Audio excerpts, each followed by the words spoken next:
I finished the left side of the heart, and now I'm going over to the right circulation. See how it looks. Autopsy gives us a really great opportunity to study all the tissues and learn what has been going on.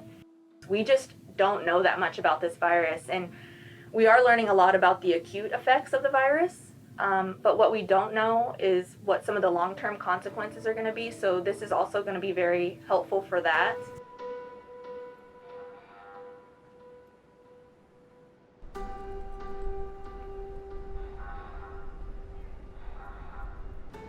It's a silent stalker in multiple ways.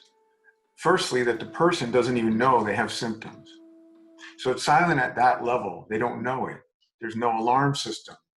But it's also silent at another level, and that is that in the people that have had no symptoms, and then they underwent a CAT scan of their lungs, there were distinct abnormalities that are consistent with COVID in over half of the patients.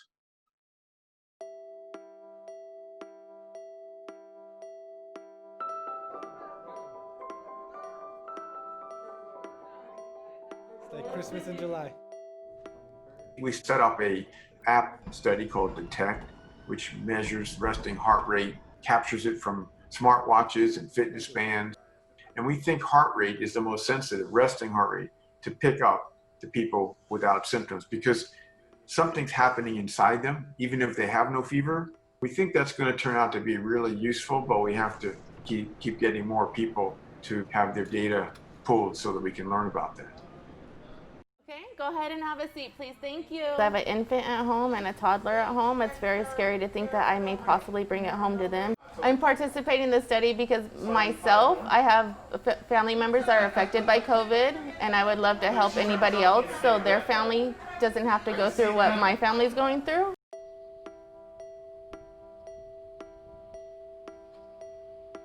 And the goal of asymptomatic testing is to help catch those people before they can transmit the virus. Saliva testing is a lot simpler. It allows people to literally spit into a tube, and we think it'll take about 5 or 6 minutes as they pass through our testing center here. So we hope to make this very painless, easy, and simple for people to come by and get tested. And how fast the actual test is depends on, of course, our turnaround times in the testing lab, but we're certainly aiming to be reporting test results back to people within 5 days or less. The best that we can hope for right now is continuing to work on studies that elucidate how this is transmitted, our best infection control practices, and really buying time until we can develop an effective vaccine.